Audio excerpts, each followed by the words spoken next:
وہ اس کے جو پارٹی کے رہنما ہوتے ہیں، دیگر لوگ 10 12 15 تقریریں وہ کرتے ہیں، پھر ان کی آراء سننے کے بعد حکومت وائنڈ اپ کرتی ہے۔ یہ پارلیمنٹ کا اصول ہے پوری دنیا میں اور ہمارے ملک میں ہمیشہ سے رہا ہے۔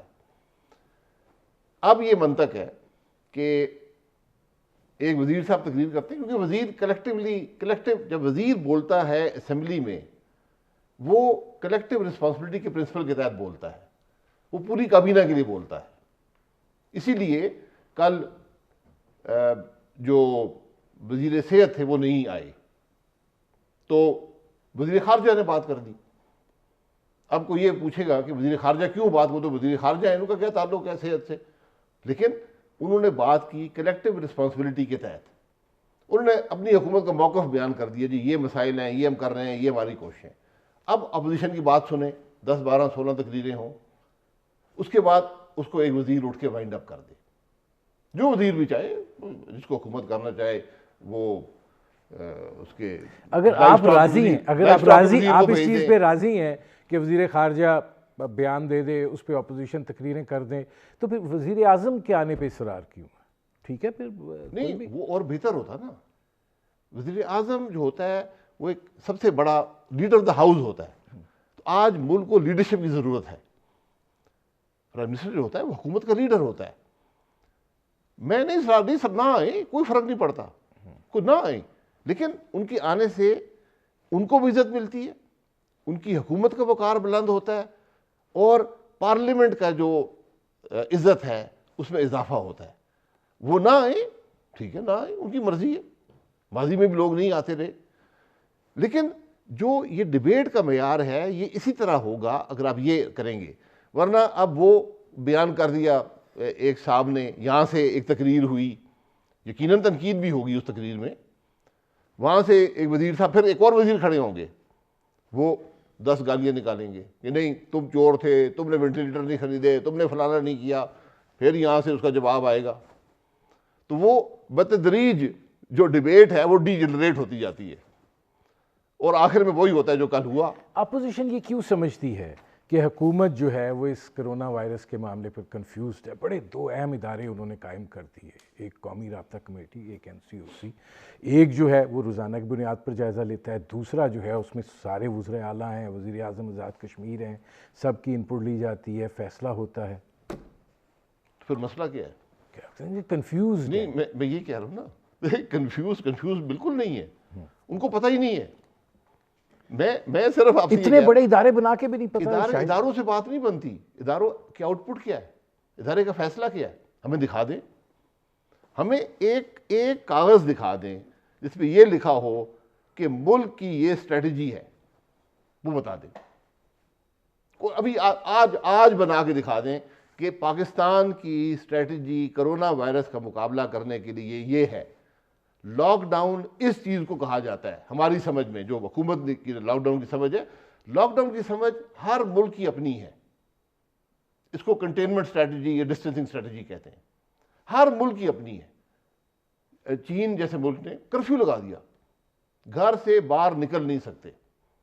دبئی نے کرفیو لگایا، دبئی میں 3 ہفتے انہوں نے گھر سے باہر نکلنے نہیں دیا، پھر 3 دن میں ایک دفعہ اجازت دی، پھر ڈیلی اجازت تھی، آہستہ آہستہ کو کھولا۔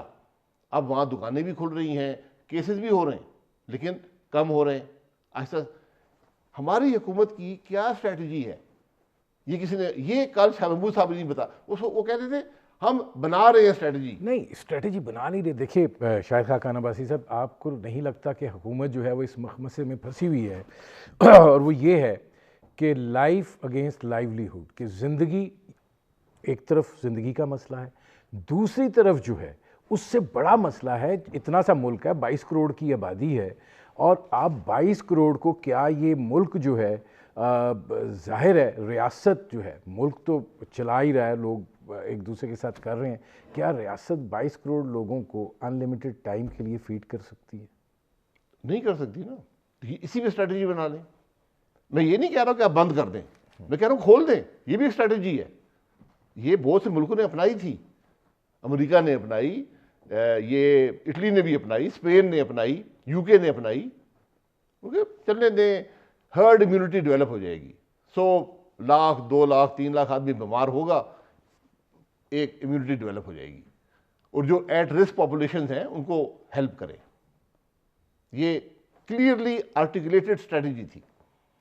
ہمارے ملک کی کیا اسٹریٹجی ہے یہ کسی کو نہیں پتا. کل جو وزیر صاحب نے بات کی, وہاں تقریباً 3-4 وزراء نے بات کی, 2 تو ایسے گالیاں دینے میں معمور تھے, جو پہلے شاہ محمود صاحب تھے وزیر خارجہ, انہوں نے بہت سی باتیں کی, لیکن انہوں نے کبھی یہ نہیں بتایا کہ حکومت کی اسٹریٹجی ہے کیا. مثلا آپ کہتے ہیں کہ لاک ڈاؤن کو ہم ایز کر رہے, آپ نے لاک ڈاؤن لگایا کب تھا یہ پتہ ہے کسی کو؟ مجھے کابینہ کا ایک فیصلہ بتا دے, پرائم منسٹر کی ایک بات بتا دے, حکومت کا ایک کاغذ دکھا دے جس پہ لکھا ہو کہ پاکستان میں لاک ڈاؤن اس طرح ہوگا. اس میں حکومت کا جو شاہد خاقان عباسی صاحب موقف آتا ہے, وہ کہتے ہیں ٹھیک ہے جی ہم وفاق ہیں, ہمارے نیچے یہ صوبے ہیں, صوبے جو ہیں وہ 18ویں ترمیم کے بعد خود مختار ہیں, وزیر اعظم صاحب کہہ رہے ہیں, اور وہ اپنی سمجھ بوجھ سے فیصلہ کریں کہ ان کے ہاں صورتحال کتنی خراب ہے اور انہوں نے کیا حکمت عملی اختیار کرنی ہے. بہانے میں معذرت سے کہوں گا, کیونکہ نہ آئین پڑھا ہے کسی نے, نہ قانون پڑھا ہے.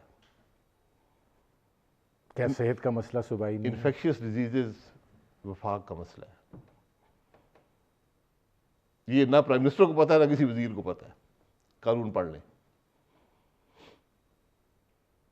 اگر نہیں بھی ہے, ملک تو سب کا ہے نا, آپ نے ادارے بنائے ہوئے ہیں, آپ خود کہہ رہے ہیں ہم نے وہ NCVOD, پتہ نہیں CCOD, DPD, یہ سب بنائے ہوئے ہیں, تو وہیں پہ سب بیٹھے ہوئے ہیں. آپ خود کہہ رہے ہیں ہم روز بیٹھتے ہیں, بڑی کوارڈینیشن ہے, وہیں سے کاغذ نکال دیں کہ اس ملک کی, پاکستان مملکت خدا داد 22 کروڑ عوام, اس کی یہ اسٹریٹجی ہے جناب.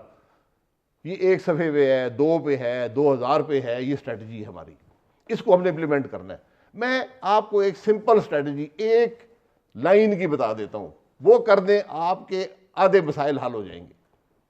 بتا دوں؟ بتائیں. یہ دیکھا ہم نے, اس کو کمپلسری کر دیں. وہ تو کہہ رہے ہیں ماسک پہنے. کہاں پہ ہے؟ کہنے سے نہیں ہوتا میرے بھائی, کروانا پڑتا ہے. جو آدمی پبلک ایریا میں جائے گا, گھر سے باہر جائے گا, ماسک پہن کے جائے, اور عام ماسک میں یہ تو دوسرے قسم کا ہے. اتنی بات ہے, یہ بھی آپ نہیں کر سکے. اس کے کسی روزگار ایفیکٹ ہوتا ہے, اس پہ کوئی اثر آتا ہے؟ آپ یقین کر, آپ ڈاکٹروں سے پوچھ لیں دنیا, اگر ہم 2 آدمی بیٹھے ہیں, 7 آدمی بیٹھے ہیں, یہ پہنا ہوا ہے, 95% امیونٹی ہے دونوں لوگوں نے اگر پہنا ہوا ہے. آپ یہ بھی نہیں کر سکے. یہ بھی یہ کاغذ پہ لکھ دیں, آج لکھ دیں, ایک لائن لکھ دیں, پاکستان میں جو آدمی, افریقہ کا ایک ملک تھا, کیونکہ آج کل اور کوئی کام نہیں ہے, ٹی وی دیکھتے ہیں, تو پارلیمنٹ تو بند کر دیں. میں کہا کوئی فائدہ نہیں ہے پارلیمنٹ کو چلانے کا. تو افریقہ میں ایک ملک تھا, ان کا بڑا انوویٹو طریقہ تھا. انہوں نے کہا بھائی صاحب ماسک پہنے.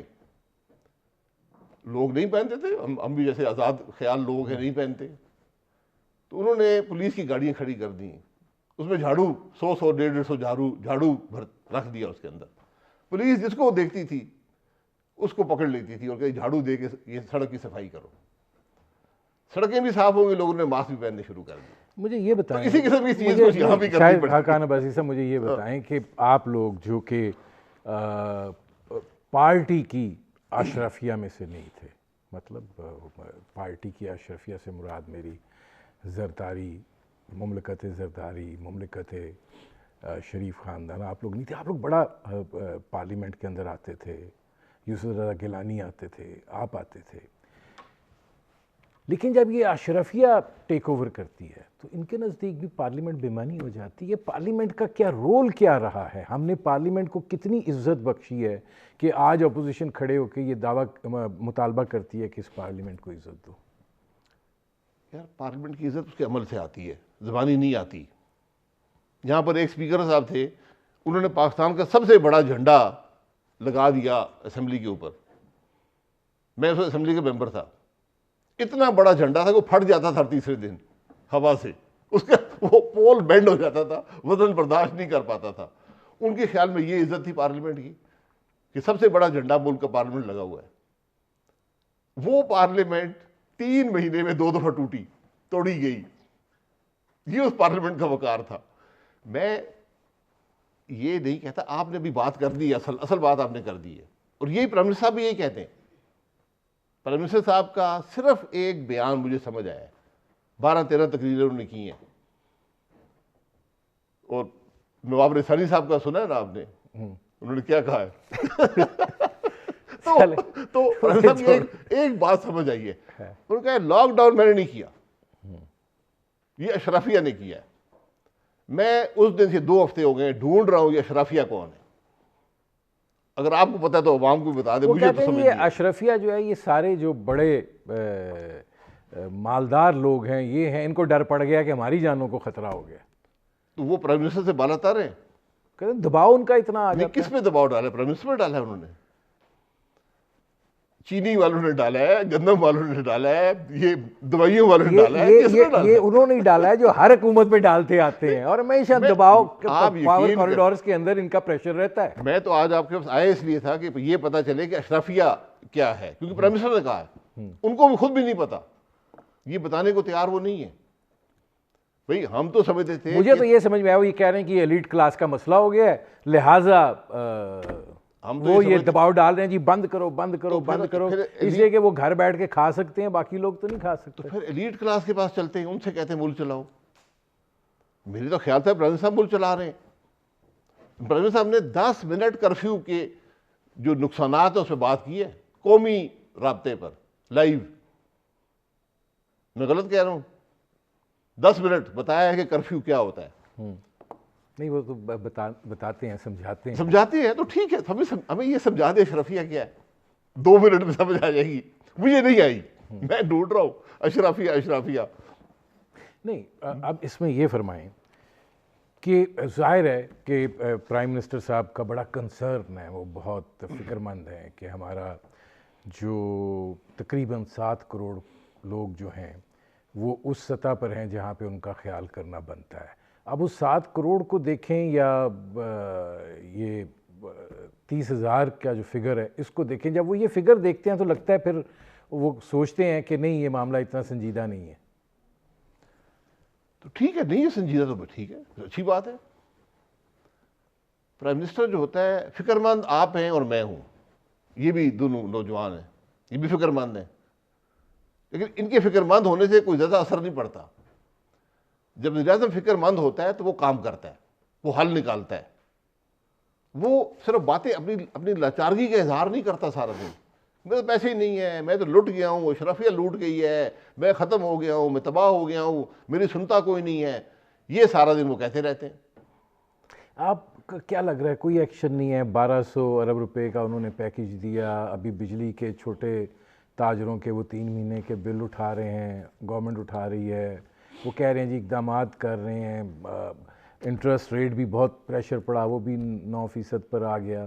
تو آپ کو نہیں لگ رہا کہ کوئی حکمت عملی کے تحت چل رہے ہیں کہ نہیں ایڈ ہاکزم ہی ہے؟ دیکھیں 1200 ارب کی اگر بات ہے نا، کیا یہ 1200 ارب بجٹ کے علاوہ ہے؟ میں آپ کو بلاتا ہوں افطاری پہ، ٹھیک ہے، اور وہاں رکھ دیتا ہوں آپ کے سامنے جو میں روز چائے پیتا ہوں. آپ سے کہتا ہوں افطاری آپ کے لیے بنائی تھی، یہ آپ کی افطاری ہے. یہ سب ہیر پھیر ہے. یہ وہی پیسے ہیں جو بجٹ کے اندر تھے، ان کو اب کرونا پیکیج میں ڈال کے عوام کو دکھا دیا گیا ہے. اس کا بڑا آسان ٹیسٹ ہے. حکومت نے پیسے اکٹھے کرنے تھے 5555 ارب، ان سے اکٹھے ہوں گے 4000 ارب. اگر یہ 1200 ہے تو یہ 1200 اضافی ڈیٹ نظر آئے گا آپ کو.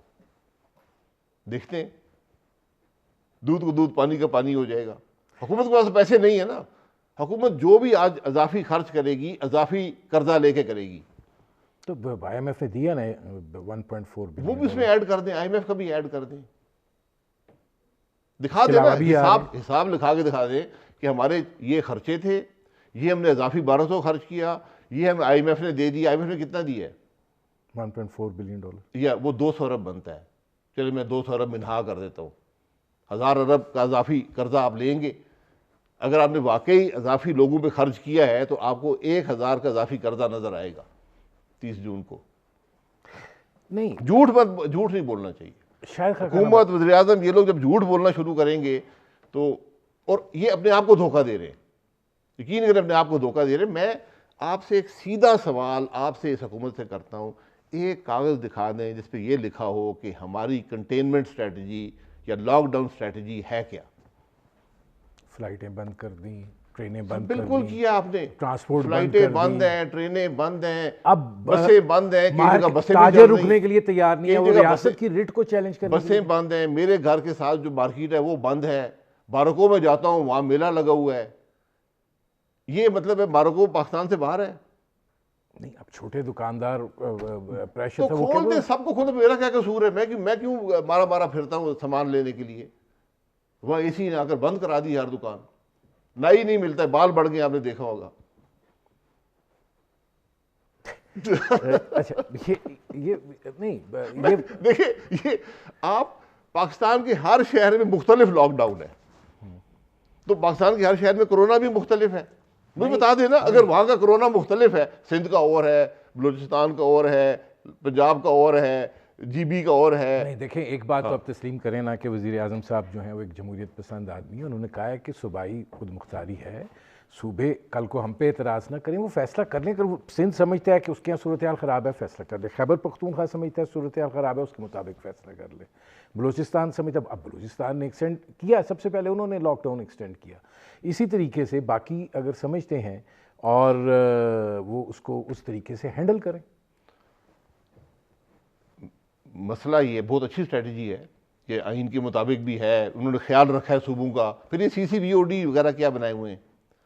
اور مسئلہ ایک اور ہے، مسئلہ یہ ہے کہ کرونا وائرس جمہوریت پسند نہیں ہے، نہ وہ آئین کو مانتا ہے، نہ وہ صوبائی سرحدیں دیکھتا ہے. جب تک ایک ملک کی ایک اسٹریٹجی نہیں ہوگی آپ کنٹرول نہیں کر پائیں گے.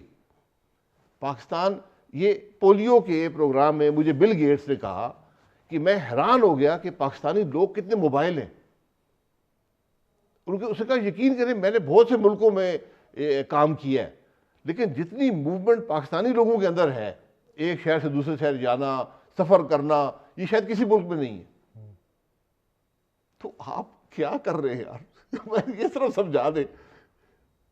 یہ آپ اسلام آباد کو، یہ تو وفاق ہے نا، ہر سیکٹر کی اپنی اسٹریٹجی ہے، ہر محلے کی اپنی ہے، ہر علاقے کی اپنی ہے. بنی گلہ کی اور ہے، ترنول کی اور ہے، بارکو کی اور ہے. آپ ایک اپنے وفاق کو نہیں کر سکے. میں آپ کو صحت کی بتا دیتا ہوں، 11 ارب روپے ایلوکیٹ ہوا تھا آئی سی ٹی کے اندر صحت کے لیے، ایک پیسہ خرچ نہیں ہوا. ناظرین، سابق وزیر اعظم شاہد خاقان عباسی سے ہماری گفتگو جاری ہے. ایک مختصر سے کمرشل بریک کا وقت ہوا ہے، ملتے ہیں اس وقت کے بعد.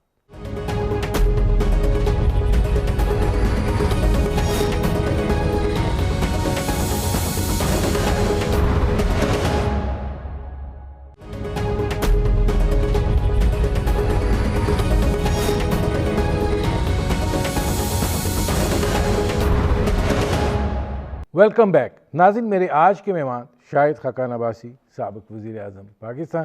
شاہد خاقان عباسی صاحب، آپ پہلے اپنی بات مکمل کر لیں، پھر ذرا آگے چلیں.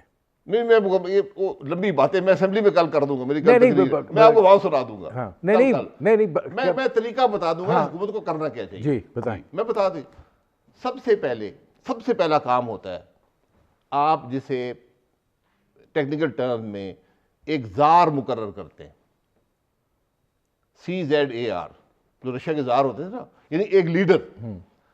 کرونا وائرس کے خلاف پاکستان کا یہ لیڈر ہے، یہ بات کرے گا.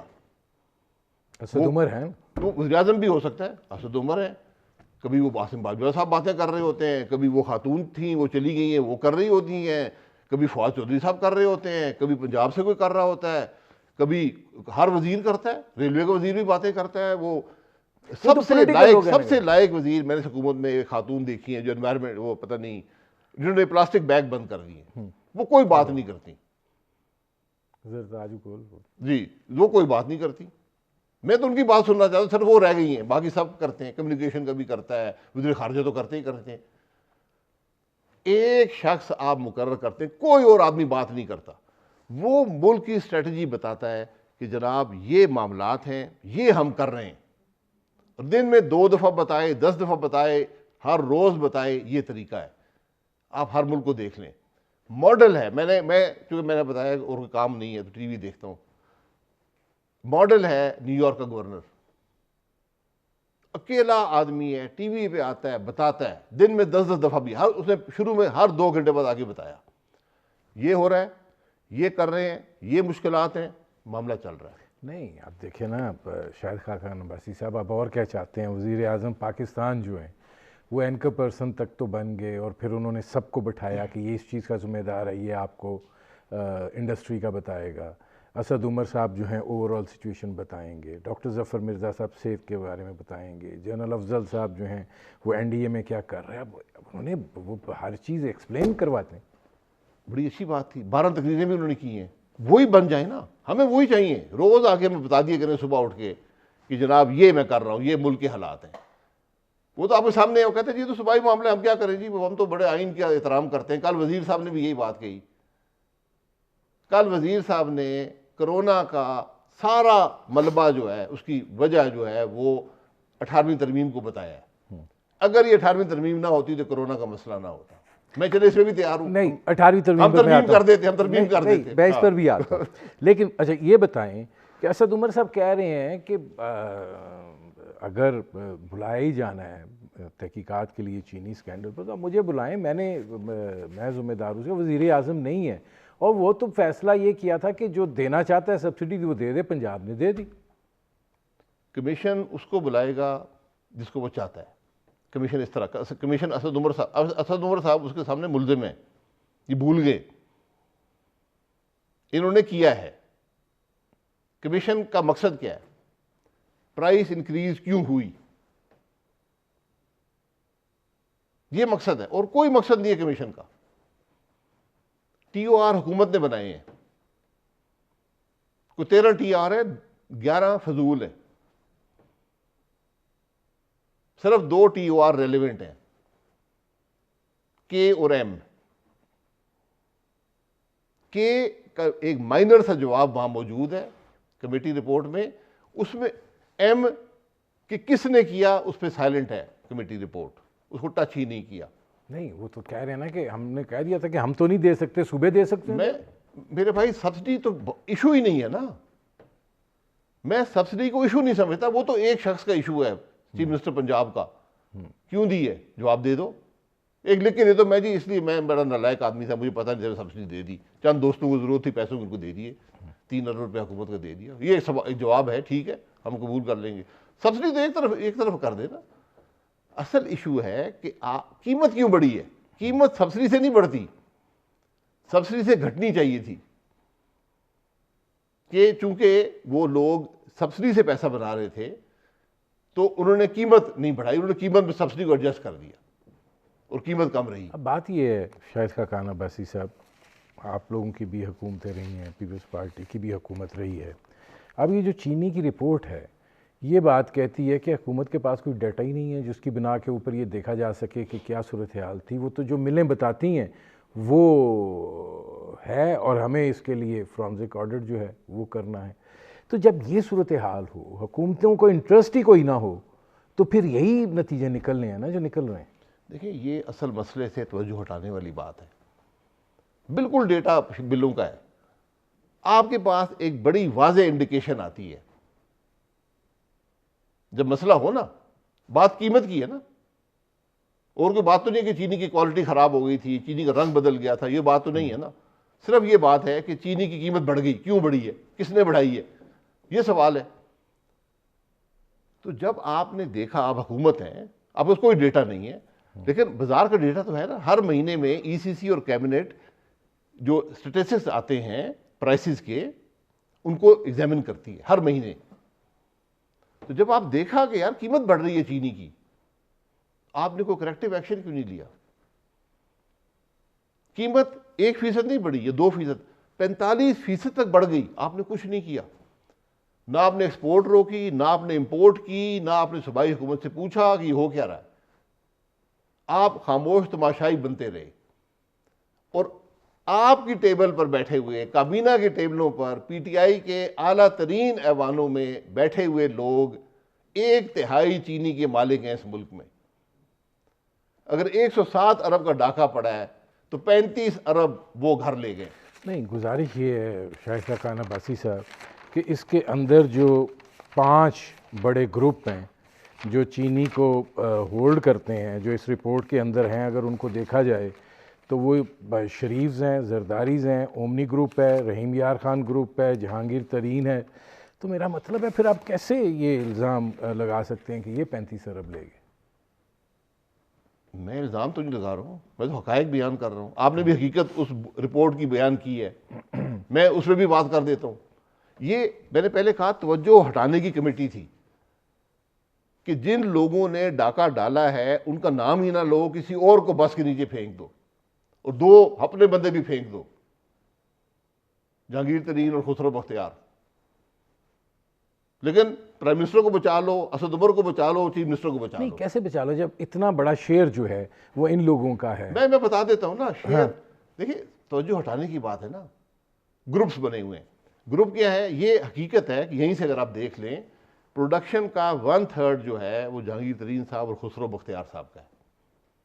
1/3 of Pakistan sugar production is from their groups.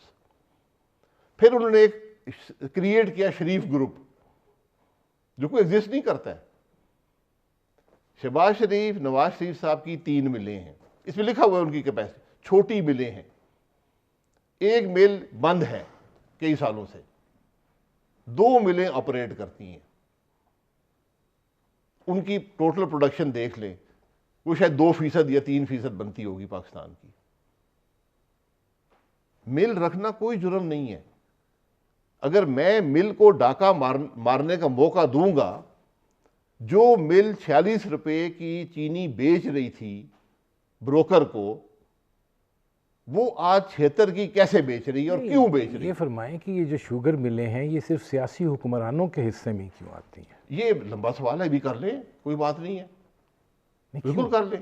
نہیں، میں کر لیں نا. یہ سوال بھی، اس میں ایک علیحدہ کمیشن بنا دیں، شوگر انڈسٹری کو ایگزامن کر دیں. اس کی حل موجود ہے، میں وہی حل بھی آپ کو بتا سکتا ہوں. کیا یہ نہیں موقع آ گیا کہ ذرا اب یہ دیکھنا چاہیے کہ یہ کیوں ایسے ہے تاکہ سارٹ آؤٹ ہو؟ آپ نے کس نے منع کیا ہے؟ ایک کمیشن بنا دیں اس کے اوپر کہ شوگر انڈسٹری کا مسئلہ کیا ہے. 1 دن میں حل ہو جائے گا. اگر آپ کی نیت صحیح ہو تو 1 دن کا باہر ہے. کیسے حل ہو؟ آپ کیا سمجھتے ہیں کہ کیوں یہ چینی اس کو ڈی ریگولیٹ کر دیں. یہ شاید دنیا کا واحد معاملہ ہے جہاں پر ان پٹ جو ہے وہ ریگولیٹڈ ہے. یعنی جس چیز سے میں شوگر بناتا ہوں وہ ریگولیٹڈ ہے. اس کی قیمت 192 روپے حکومت نے فکس کی ہوئی ہے. جس قیمت میں چینی بیچتا ہوں اس پہ کوئی ریگولیشن نہیں ہے، جس قیمت میں مرضی بیچ لوں. اور ساتھ ساتھ میں نے یہ بھی ریگولیٹ کیا ہوا ہے کہ مل کون لگائے گا اور کہاں پر لگائے گا. یہ بھی میں اجازت نہیں دوں گا. آپ مل لگانا چاہیں آپ کو مل کی اجازت نہیں ملے گی. تو یہ اگر آپ کل ختم کر دیں کہ جسے مل جہاں لگانی ہے مرضی لگائے، بات سب سیدھی ہو جائے گی. اچھا، اب آئیں ذرا اس طرف بھی. 18ویں ترمیم بہت تو مجھے اپوزیشن، کوئی فیس ہی بھی دیا کرے، حل بتاتا رہتا ہوں مختلف قسم کے. یہ بتائیں کہ 18ویں ترمیم اپوزیشن بڑے تحفظات کا اظہار کر رہی ہے کہ جی حکومت جو ہے وہ اس کو چھیڑنا چاہتی ہے، کرنا چاہتی ہے. آپ کیا سمجھتے ہیں 18ویں ترمیم کوئی صحیفہ آسمانی تھوڑی ہے، ترمیم نہیں ہو سکتی؟ اگر اس میں کوئی چیزیں، کوئی سوالیہ نشان ہیں تو ایڈریس کر لیں. کیا 18ویں ترمیم ہے کہاں پہ؟ آئین میں نے تو نہیں دیکھی. اتنا احترام ہو رہا ہے 18ویں ترمیم میں سیدھا سوال کروں، آپ آئین منگا لیں، اس میں کوئی لکھا ہوا کہ یہ 18ویں ترمیم ہے؟ لیکن وہ 18ویں ترمیم ہوئی تو صحیح. 24 ترمیمیں ہو چکی ہیں، میں 25 ہو چکی ہیں شاید. کہیں لکھا ہوا ہے کہ جناب یہ جو سیکشن ہے آئین کا 18ویں ترمیم ہے. یہ سب باتیں وہ کرتے ہیں جو 18ویں ترمیم کو پتہ ہی نہیں ہے. نہیں تبدیلی، اور مزے کی بات ہے کہ شاہ محمود قریشی صاحب بھی کر رہے نہیں، ہیں وہ جو ووٹر تھے آئینی ترمیم کے. اور اس کے نہیں تو وہ جس طریقے سے آپ نے ترمیم وہ کروائی وہ ووٹروں کا یہی حال ہونا ہے. اس لیے کہ اس کی ایک کلاس پر پارلیمنٹ کے اندر بات نہیں، آپ نے کمیٹیاں بنا دی، کمیٹیوں سے اپروول لے لیا، کہا جی وہ گئی. یہ وزیر تھے اس حکومت کے جو 18 ترمیم کر رہی تھی. اور بڑی کون سے وزیر سے مشورہ لیا اور تھا؟ نہیں، وہ پارلیمنٹیرینز پٹتے رہ گئے کہ ڈیبیٹ کروا لو، آپ لوگوں نے نہیں کروائی. ایسے نہیں ڈیبیٹ نہیں ہوتی. 3 سال کمیٹی بیٹھی رہی ہے. بالکل میں ڈیبیٹ کے آپ جب پارلیمنٹ کی بات کرتے ہیں تو پارلیمنٹ کو ایجوکیٹ بھی کریں نا. بالکل کہتا وہ تو ہوں کیے ہی نہیں. ہر ایک بل ہر ایک کے پاس تھا, ہر ایک پڑھتا ہے. ڈیبیٹ ہونی چاہیے تھی. میں اس بات کے حق میں تھا کہ آپ 3 مہینے ڈیبیٹ کرائیں. میں ہمیشہ ڈیبیٹ کے حق میں ہوں, لیکن ڈیبیٹ کا نہ ہونا اس کو نگیٹ نہیں کرتا. وہ قانون بن گیا ہے. 18ویں ترمیم جو تھی وہ آج پاکستان کے آئین کا حصہ ہے. آج ایک آئین ہے, یہ ہمارا آئین ہے, ٹھیک ہے. 18ویں ترمیم 102 کلازز کو ٹچ کیا اس نے. وسیع ترین ترمیم تھی پاکستان کی. اس کے میری نظر میں 3 حصے تھے بڑے. ایک تھا صوبوں اور وفاق کے جو اختیارات ہیں اس کا توازن, یعنی کنکرنٹ لسٹ ختم ہو کر صوبوں کو چلی گئی.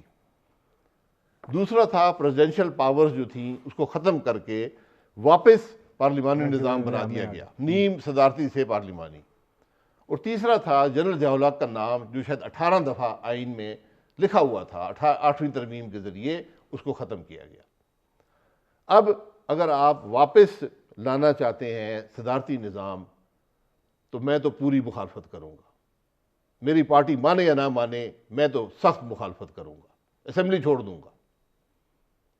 اگر آپ صوبوں سے اختیارات لینا چاہتے ہیں, سخت مخالفت ہے. اس کے بغیر پاکستان نہیں چلے گا, میرا کنسیڈرڈ اوپینین ہے. ہاں, ضیاء الحق صاحب کا نام ہمارے خاندانی فیملی دوستی تھی, ان کا نام واپس ڈالنا چاہتے ہیں, سو بسم اللہ. ضیاء الحق صاحب سے میں نے بات کی, وہ بھی تیار ہے. وہ کہتے ہیں میرے والد کا نام واپس ڈال دو.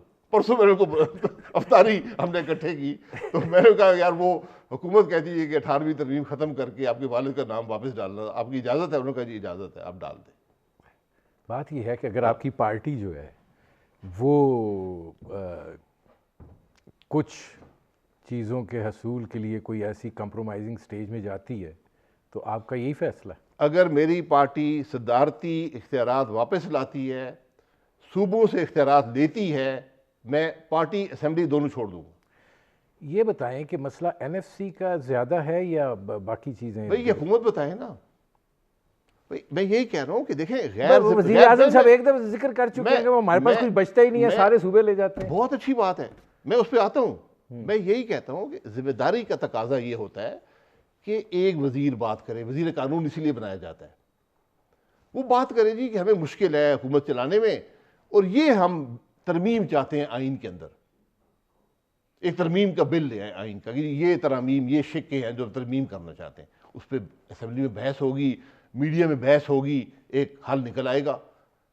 ترمیم ہو جائے گی یا نہیں ہوگی, یا ترمیم میں ترمیم ہو کر وہ قانون بن جائے گا. یہ طریقہ ہے. اب آپ کو این ایف سی ایوارڈ کا مسئلہ ہے, مسئلہ تو ہے. آپ جو وزیر بلاتے ہیں اسے پوچھیں کہ این ایف سی ایوارڈ میں مسئلہ کیا آپ کو. مسئلہ یہ انہیں پیسے نہیں ملتے. چلے یہ پیسے نہیں ہیں, پیسے نہیں. تو آپ ترمیم کر دیں کہ صوبوں کو 0 پیسہ ملے گا, وفاق 1 پیسہ صوبوں کو نہیں دے گا, لکھ دیں, کر دیں, لے آئیے ترمیم اسمبلی میں. وہ آپ کو بھی پتا ہے کہ نہیں ہو سکتی. نہیں, فرض کرے ہو جاتی ہے, اس کا ایفیکٹ کیا ہوگا, یہ کبھی سوچا ہے؟ جب حکومت ترمیم لاتی ہے, سوچ کے لاتی ہے کہ اس کے اثرات کیا ہوں گے ملک پر, آپ 0 کر دیں صوبوں کو. نہیں 0 نہیں کر دیں, وہ کہہ رہے ہیں کہ اتنا زیادہ ہو گیا ہے کہ بیلنس جو ہے وہ. میں تو بیلنس مکمل طور کو آپ کو دے دیتا ہوں نا. میں کہتا ہوں 0 کر دیں, کیا ہوگا, کبھی آپ نے سوچا ہے؟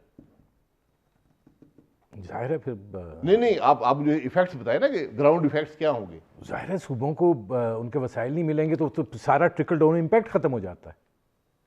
صوبے کرتے کیا ہے؟ صوبے جو عوام کی فلاح بہبود کے جتنے ان کے منصوبے ہیں سارے افیکٹ ہوتے ہیں. تو جب آپ لے لیں گے پیسہ, اسکول بند, ہسپتال بند, ڈیولپمنٹ بند, ملک بند. وہ کہتے ہیں پہلے کڑے ہسپتال چل رہے ہیں, پہلے کون سے اسکول ختم کر دینا یار. مطلب یا تو یہ ایکسپینڈیچر ہو رہا ہو. دیکھیں شاید خاقان عباسی صاحب, ہمارا ایک المیہ یہ بھی ہے کہ جو پیسہ ایلوکیٹ کیا جاتا ہے, جو دیا جاتا ہے, جس مقاصد کے لیے دیا جاتا ہے, وہاں پہ وہ صرف. آج اگر سرکاری اسکول بہتر ہوتے تو آپ کا مدرسہ سسٹم اتنا مضبوط نہ ہوتا جس کے لیے آپ کو اتنی فکر پڑی. ہمارا المیہ یہ ہے کہ ہم بات کو سمجھے بغیر بات کرتے ہیں. وزیر اعظم بھی بغیر بات کو سمجھے بات بھی کرتا ہے, جھوٹ بھی بولتا ہے, اس کے وزیر بھی باتیں کرتے ہیں، جھوٹ بولتے ہیں، یہ المیہ ہے۔ پیسے خرچ نہیں ہو رہے تو خرچ کریں ٹھیک طرح سے، وہ ایک علیحدہ مسئلہ ہے۔ میں تو بات کر رہا ہوں کہ صوبوں کو وفاق کماتا ہے، سارے ٹیکس وفاق لگاتا ہے اور اس میں سے ایک حصہ صوبوں کو دے دیتا ہے، اس کی پرسنٹیج NFC ایوارڈ میں ڈیفائن کی جاتی ہے، اس پرسنٹیج پر ایک فلور ہے جو آئین میں موجود ہے، وہ ایک شک آپ تبدیل کرنا چاہتے ہیں، آپ 18ویں ترمیم کر رہے ہیں۔ میں یہ کہہ رہا ہوں کہ آپ اس شک کو ختم کر دیں، صوبوں کو زیرو کر دیں، NFC ایوارڈ ختم کر دیں، سارے پیسے وفاق رکھ لیں، اس ملک کو کوئی فرق نہیں پڑے گا، بلکہ حالات بدتر سے بدتر ہوتے جائیں گے۔ آپ لوگ کیوں نہیں NFC ایوارڈ کر سکے؟ ڈیو تھا کون سا؟ آپ کی حکومت میں 10واں۔ بھائی NFC ایوارڈ ہمیشہ ڈیو ہوتا ہے، پرانا ٹھیک ہے چل رہا ہے، بس بات ختم ہو گئی۔ NFC ایوارڈ ہمیشہ اوپر جاتا ہے، نیچے نہیں کبھی گیا۔ تو آپ بھی اس ڈر مارے نہیں آپ نے کیا کہ یہ اوپر چلا ہاں گیا تو اوپر ہی ہمارا جائے گا، سارے صوبے اوپر مانگ رہے تھے، سارے صوبے کہہ رہے تھے ہم نے دیے، جتنی قربانی ہمارے حکومتوں نے دی ہے NFC ایوارڈ پہ کسی نے نہیں دی۔ جب بھی امبیلنس ہوا پنجاب ہمارے پاس تھا، ہم نے کہا یار یہ پنجاب قربانی دے دے گا، صوبوں کو دے دیں۔ ٹیررزم کی بات آئی، 1% اور دے دو۔ سندھ کا آکٹرائے کا مسئلہ آیا، ان کو دے دو، 0.5% ان کو دے دو۔ تو اگر آج امبیلنس ہو گیا ہے، آپ اس امبیلنس کو ختم کرنا چاہتے ہیں، ترمیم لے آئیں۔ آپ کیا کرنا چاہتے ہیں؟ آپ وہ شک ختم کر دیں، وہ فلور ختم کر دیں، یہی ہوگا نا، ترمیم تو یہ ہوگی۔ اس کے بعد NSC ایوارڈ ہے، وہاں آپ کو یہ خدشہ کیوں ہے کہ یہ پریزیڈنشل سسٹم کی طرف جانا چاہتے ہیں؟ بھائی آپ کہہ رہے ہیں 18ویں ترمیم کو ختم کرنا چاہتے ہیں، کل بھی وزیر خزانہ نے کہا، اس نے کہا کرونا 18ویں ترمیم کے نتیجے میں آیا ہے۔ مجھے تو یہ سمجھ آئی ہے ان کی پوری تقریر سے، اگر یہ 18ویں ترمیم نہ ہوتی کرونا نہ ہوتا۔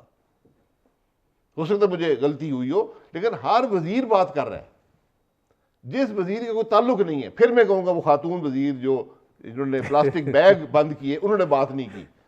میں سب سے ذمہ دار وزیر وہ ہے، کیونکہ وزیر کا یہ خاصہ ہوتا ہے کہ منہ بند رکھتا ہے جب تک کام کی بات، اس کے متعلقہ بات نہ ہو۔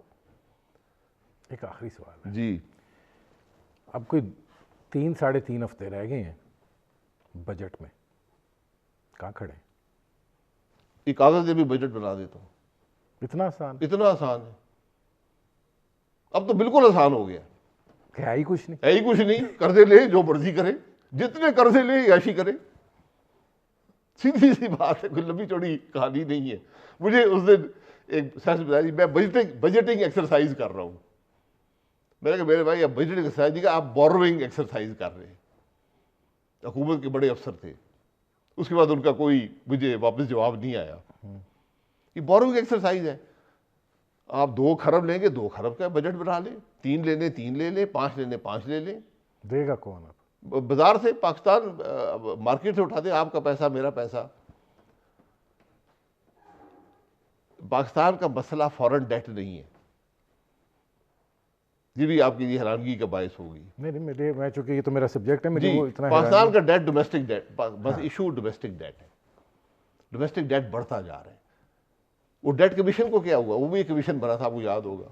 یہاں تو بڑے کمیشن بنے ہیں جو ہسٹری ہو گیا وہ ساروں نے مل ملا کے کر دی ہے۔ اتنا بڑا مسئلہ ہے، ڈیٹ کمیشن آپ نے بنایا، اس میں ڈپٹی چیئرمین نیب کو اس کا انچارج لگایا کہ یہ سب کو پکڑ لے گا، اس کو کیا ہوا؟